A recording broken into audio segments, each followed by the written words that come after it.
Well, Jeeva Carja, Fáilte Road Cooking, Lecht Beg Shot. You're all very welcome here to the museum in Dundalk for this lecture, a concert lecture, I suppose I call it. It's an audio-visual concert, and that's the visual, and I'm the audio, I suppose we should put it that way. And I'm breaking this little chat into three different categories. I'll talk about my own background and my introduction to this collection of music. Let's briefly describe, I know most of you know your area here, but I'll briefly describe the region of Oriel in South Ulster and North Louth, its origins and those that took upon themselves to preserve the oral tradition of this area.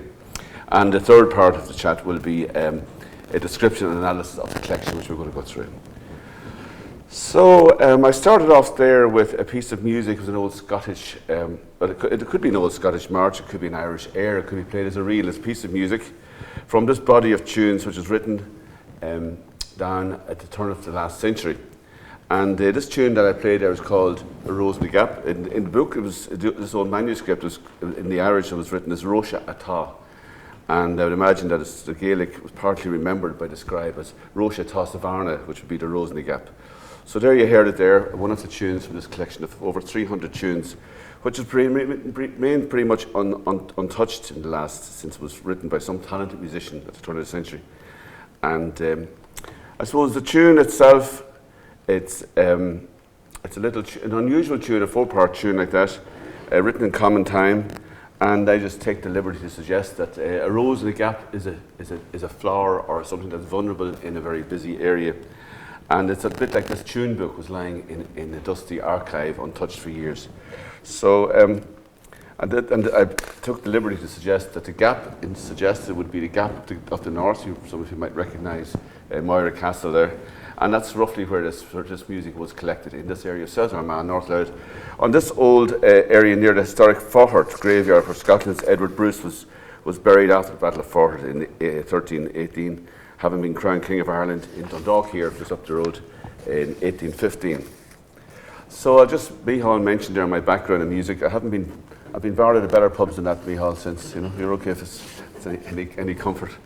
My mother played fiddle, and her 4 sisters all played fiddle. Her father played fiddle and concertina, her mother played fiddle, and her father played fiddle and flute, her mother played fiddle and concertina.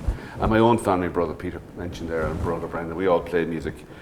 And I was brought up as an Irish dancer as well. Before music, we went down to Mrs. Matthews down in this area. So this area was very special to me in that we walked past this building every day, going to Irish dancing 3 days a week. You could smell the tobacco coming out of the old walls of this building. Was part of, after the distillery, it became a warehouse for PJ Carroll's.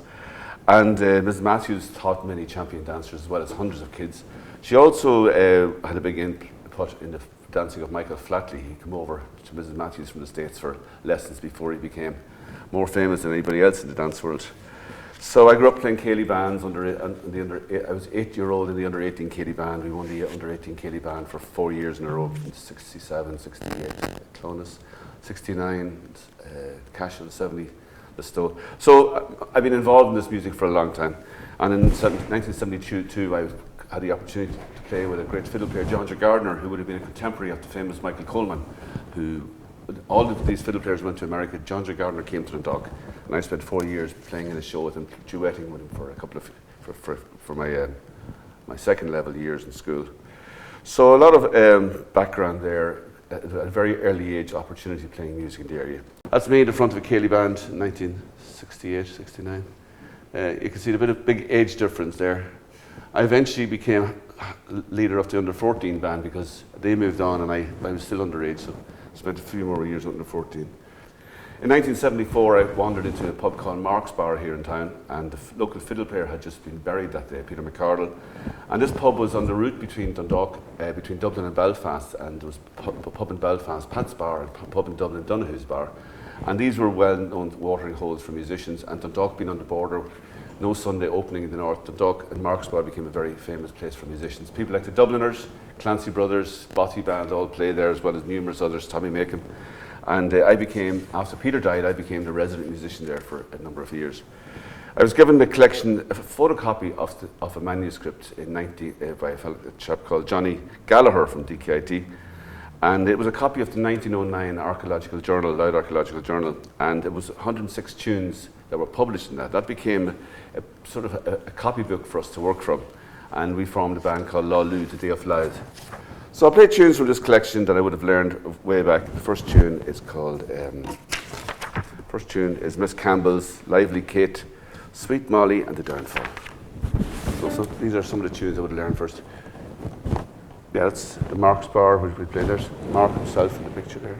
A few local faces. These are some of the Belfast musicians who come down from Pat's Bar. So some tunes from the collection.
Okay, I don't expect you applause.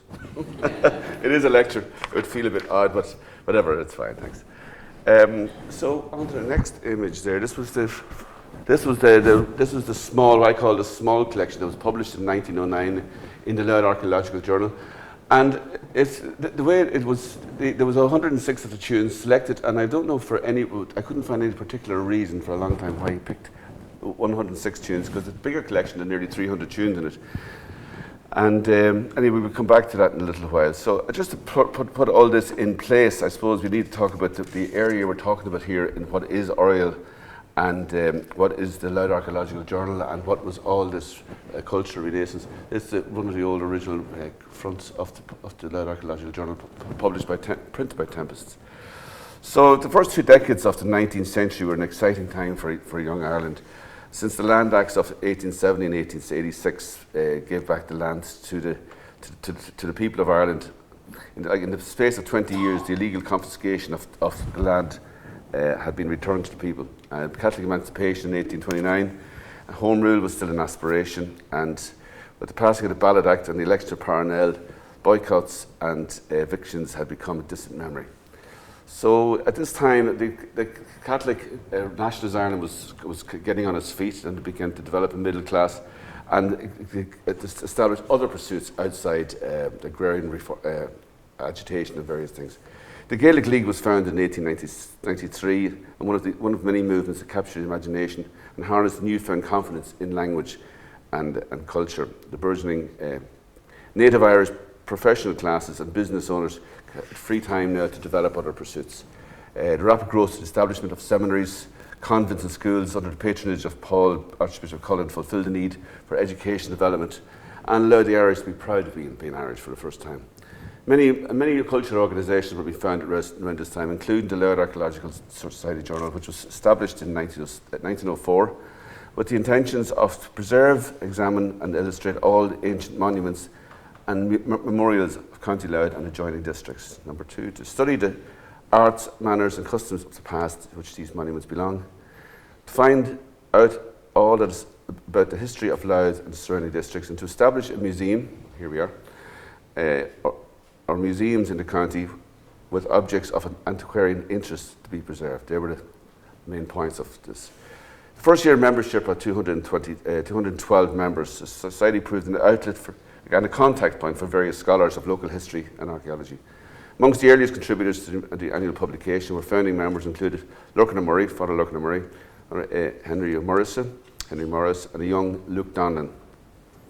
They started studying and published articles of historical and cultural interest, and from this area we begin to know as Oriel or Oriel. So the area of Oriel dates right back to the 4th century. It was various political land units of various sizes, stretching from, as you can see, right up in the area as far as Derry, right down to Dundalk at one point. And it was a sort of a moving feast, really. This was a map of Ireland pre-Norman, which before the Norman invasion, 1170.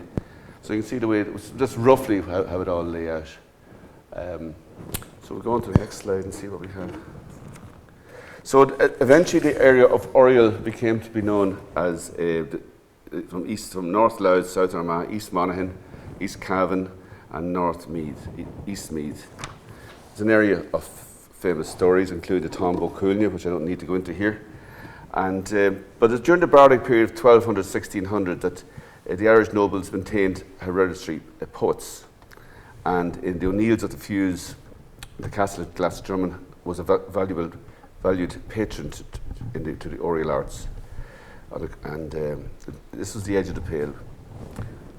So at the plantation of Ulster, 85% of the Irish lost their lands and was transferred into the hands of the new colonialist.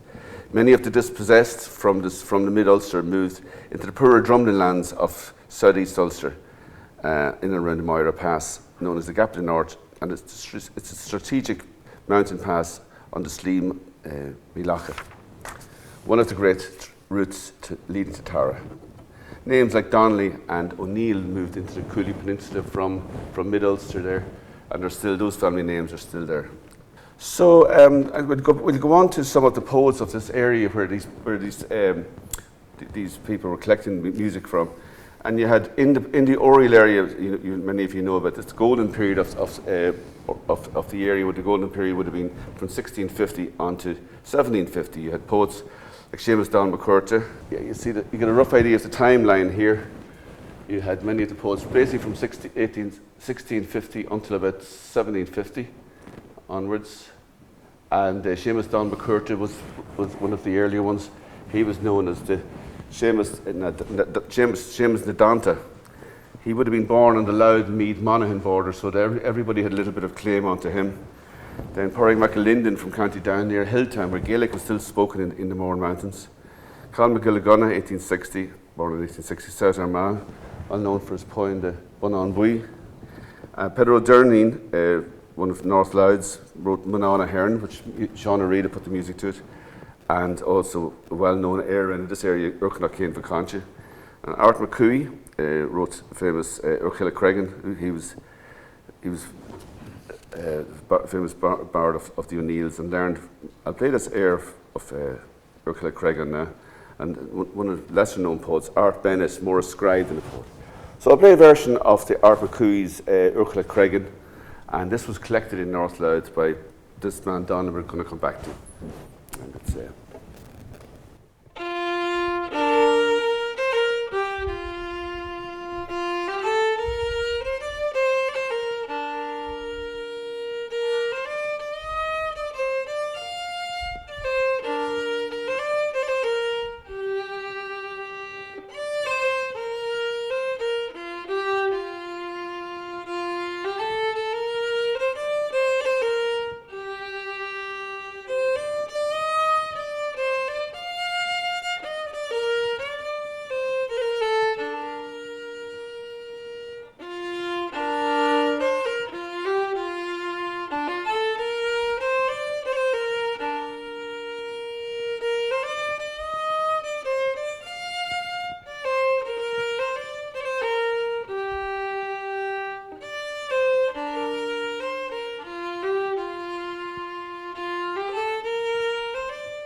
Crecragan, from the singing of Mrs. Susan Murphy from Drummondine, South Armagh. So I'm going to landscape. That's what I was during it. Okay, so this is just South Armagh that's looking over the plain of Oriel from Slieve Gullion. Just to give you an idea of where we are. Go on to the next, please. And back to the Gap of the North. So we wonder who these collectors were that were starting all this collecting of music and song in the area. Well, next slide, please. We have the first person up here is Lorcan O'Murray, who was one of the big names in the area as well. A Roman Catholic priest, Irish language educator, nationalist activist. Born in Carlingford, County Louth, in 1912 he founded the Irish College and taught mathematics in St. Paul's University in Minnesota, and travelled back to County Louth, to North Louth, every year for 8 years to collect the songs and music from the Omeath Gaeltacht. Published Kyoto Ume in 1920, collection of songs from the area, 250 songs in total, collected in seven townlands. Henry Morris, he was an educationist, Irish scholar, folklorist, teacher. I think that he taught in the Friary School.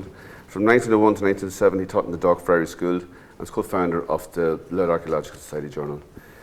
He published Céad Comhalta Ella, 100 songs from Ulster in 1915, and Óran na Meath, songs of Meath in 1933.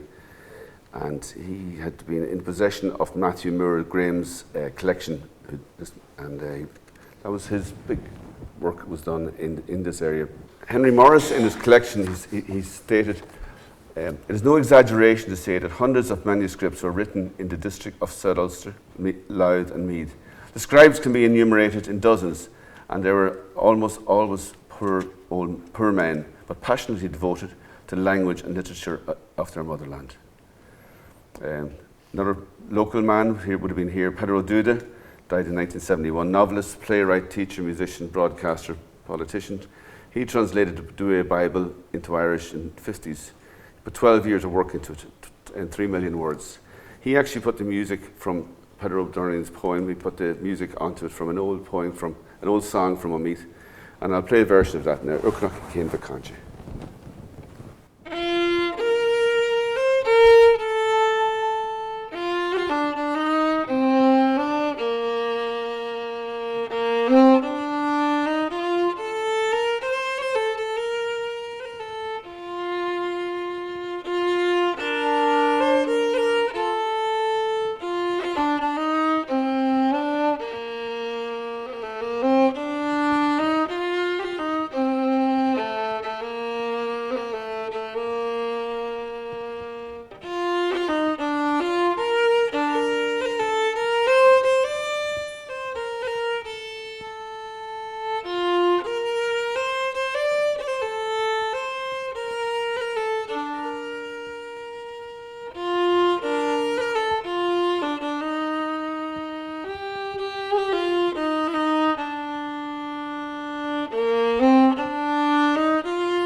So, in this atmosphere of preserving and documenting the recording of Gaelic culture that we come to our main subject today. It's Reverend Luke Donnellan, born in 1878 and passed away in Newry in 1953. The Donnellan family came to live in Armagh city from Crossmaglen before 1900, and he was educated in St Patrick's College, Armagh from 1890, and became a priest in 1902. He was appointed curate to parishes in Eglish and Drummondtee, and Craigenupper, and became administrator in the parish of Loughgall from 1937 till his death in 1952. Donnellan was a man of deep interest in science and mathematics, science interests, and there was a line that said he wanted to bring the light from the Sahara Desert to his little hut in the garden in his house in Crossmaglen. As part of his scientific interests were published in the Louth Democrat, reprinted in 1925, when the Daily Independent, under the title Armagh Priest's Invention, stated an important advice in the realisation. I think the next one is the patent. Yeah. An important advice in the realisation of television had been made by Reverend Donnellan CC, who by electrochemical apparatus devised a means of recording instantaneously at a distance the action of light on the receiver, which was at the beginning of the invention of television. So this is a patent that he took out in 1925 there. Parallel to his scientific interests, Donnellan was also very interested in both Irish traditional and classical music, and he was said to have been a superb piano player. In 1916, his musical composition Overture to the Irish Pilgrimage to Lourdes in 1913 was published by Pickett in London, and he's remembered for having an extensive collection of classical music. We'll move on to this next one. While based in South Armagh, he's known to have spent time collecting and recording Irish traditional music, and he appears to focus on the Gaelic songs of South Armagh in particular, collecting over 100 songs. The cylinders from these recordings are in UCD Dublin at the moment. And he recorded people like the McCrink family, McCune family from Loch Ross, Alice Cunningham from Monaghan, Mrs. Herty from Carrickbone, Mrs. Murphy, Mr. Callahan, and the McCrink brothers from Carrickbroad, all around the South Armagh area. So, and all his records are now kept in UCD Dublin. So we're just going to concentrate on his collection of dance music here, which is my particular interest. And this is what was left, some of his collection was left in Dublin in a great storage box. Notebooks containing linguistic materials, small notebooks containing airs from South Armagh and Omeath. And this particular collection that I'm interested in is this little book. Manuscript comprised 7 buff-coloured sections of up to 16 folios each, stitched together to form one volume, and adhesive strips running down vertically. It's in Donnellan Collection. There's 154 pages in this little collection. It looks like it's sat in somebody's fiddle case book. You see the wear on the corners. At different times, many titles, key signatures have been added or written over in blue ink. Go on to the next slide. And you can see every note, you can see where every note there has to be gone over with a pen, because if it didn't, it would be like some of the titles, they're just fading away. And it's interesting that somebody took the time to do all this. I'll play some tunes from the collection. What have we got up there? It's on the next slide. Okay, these are some of the tunes, and you can see it's beginning to, titles were never written over, just the notes. Somebody had gone to all that trouble, and I didn't find any notes that were incorrect. So I'll play some of the tunes from this collection. Chicken's Gone to Scotland, and a few reels after it.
These are from the collection of Donnellan's.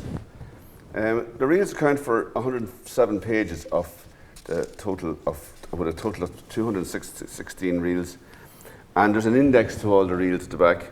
Now, considering that there's evidence that there was more than some pages missing because there's an index of the tunes, we take it that the book probably got split in half, and it would be unusual not to have collected any jigs in the area, because any collection of dance music always has jigs, like O'Neill's, or there's another collection from the area called the Patrick McGann Collection, which is 40% of the tunes were in jig time. So what probably happened is the book probably got split open, and the first section, which would have been the jigs, got lost, and a few of the pages of the reels also went missing as well. That's all we can deduce from it, because there's no other collections ever without a set of jigs in it. So we're on to what's the next? Another section of tunes. You can see here where the tunes weren't written over, the actual ink has faded away. And I'm sure at some point I could probably take it to some forensic laboratory and find indentations on the page and try and get the tunes back. And that's what's next. That is the index of the tunes that were. So that's how we know there was tunes missing, because there's 3 pages missing with the first 10 tunes of the collection. So I'll play some more tunes from the collection here. It's a Blackberry Blossom and Peter Street.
Okay, so you can see where Peter Street, the first page line of it had been gone over, and somebody maybe went off and make a cup of tea and forgot to do the second half of it. So it's a tune we all play, and it's a pretty standard version. My uncle used to play that a lot. Big tune in Jimmy Shannon, the Scottish tradition as well. So I presume I played what's not there, so we can see what's going on. At the bottom, next one, please. At the bottom of certain pages, you have here the signature of musicians, I presume, and various signatures through the book. There's a James Gillespie after 3 reels, and Miss Catherine Haughey after reel number 56, and a James Murtha after 4 more reels. There's 5 reels as well. The practice of musicians and collectors and composers signing their works was well established in Scotland. Indeed, many of the pirated editions of the Scottish Neil Gow collections, because of the pirating, its compiler Neil Gow and his brother Nathaniel signed the original edition. So this might have been in this frame. The connection with Scotland continues in the tune repertory, with a number of melodies published in Scottish collections. Scottish collections were more generally available than the rarest collections of Irish music at the time. Its proximity to Scotland and the people who come over from Scotland probably lent itself to this as well. Checking the name titles of the tunes would estimate that 30% of the tunes are of Scottish origin. Irish titles tend to celebrate the commonplace things like Scatter the Mud and Saddle the Pony, whereas Scottish composers often honour their patrons with titles like Miss Lyle, which is 26 misses in this book, Lady Dunbar, 9 ladies, Lord Lumner, 8 lords, and 6 colonels, and partridge in a pear tree maybe. But Dr. Fintan Valley reckons that it's a rough idea of how to separate Irish tunes name-wise and Scottish tunes, roughly. Other tunes from with Highland and Braes, Cameronian, Scotch and family names, just Spence's, McBlain, Gowes, Johnson's would attest to this as well. A lot of Scottish names. So up to this point, I've been focusing mainly on the reels. There's 22 hornpipes, including Blanche's Cuckoo's Nest, Leslie's hornpipe, which is used today in the South Armagh dance, the Sweets of May. And although many of the dances in this area would have been,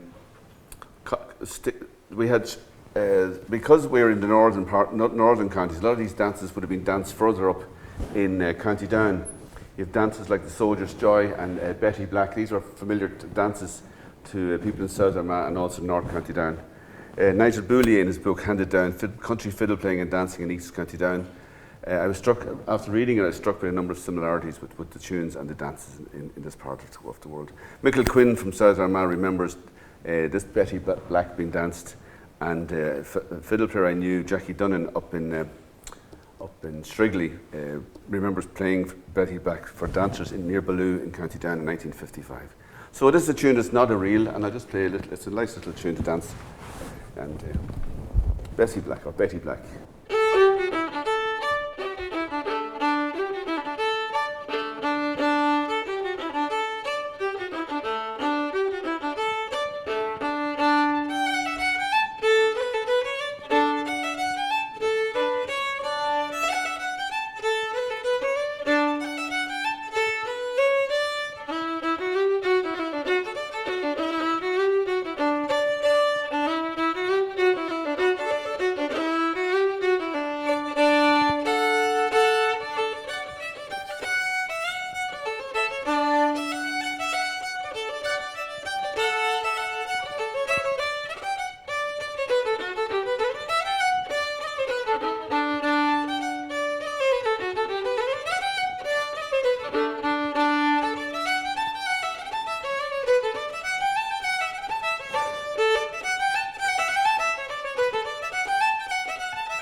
See how it's broken up.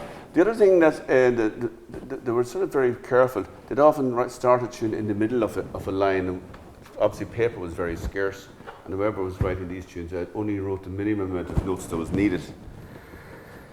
So as I mentioned that about,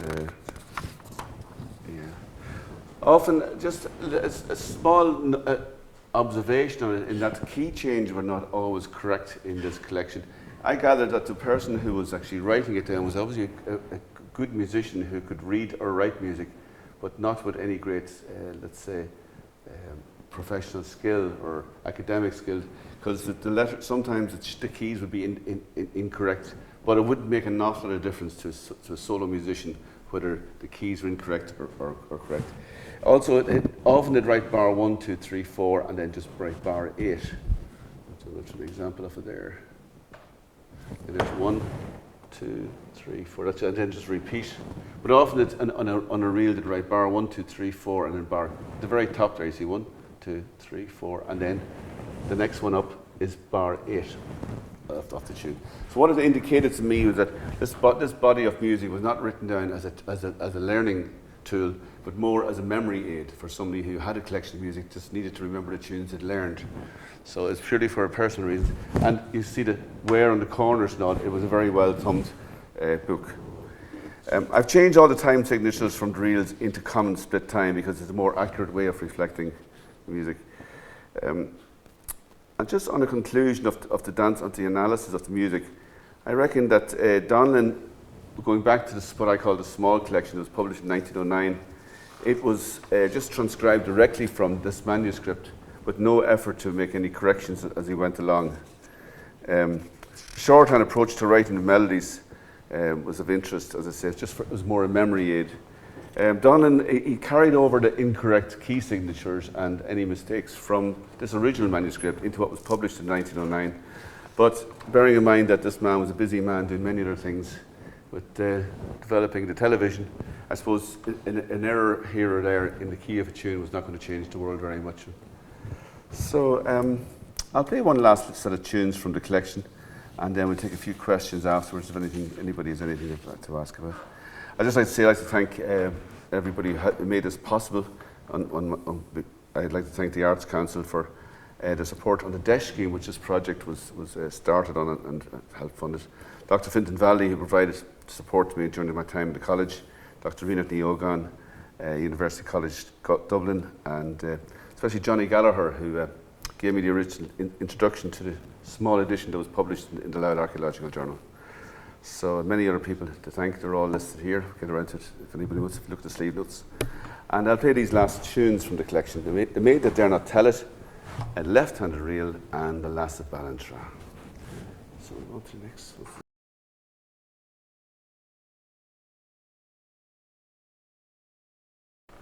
We'll play this drowsy one's hornpipe. Here's another example of a tune. Down to the line, down, down, down, down, nearly fading away. So, is it? The top, sorry, it starts there, top page. Again, paper being scarce, no point in wasting a good line. So another tune that's not one of the typical reels in the collection.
So you can see what the difference between what we're working off the original manuscript onto something like this, which makes the whole collection of music a lot easier for modern readers to pick up on.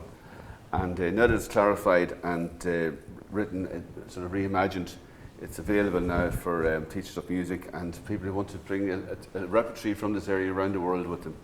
And for that, I'm most grateful to the Archaeological Society for getting the initial publication. So any questions on anything I've been speaking about to date? Or I just play another tune? I'll go right.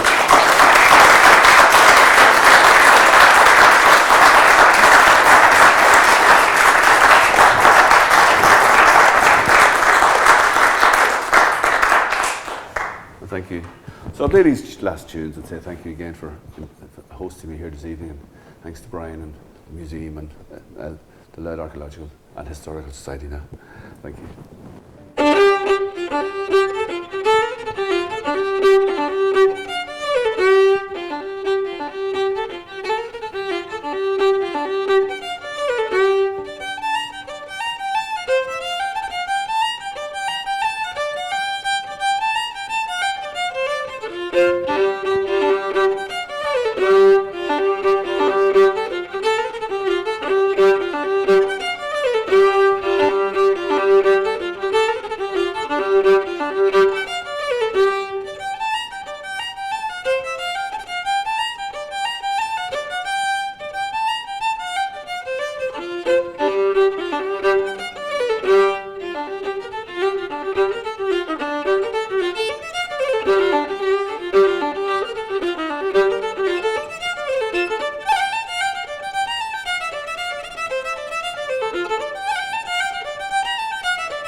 Thank you.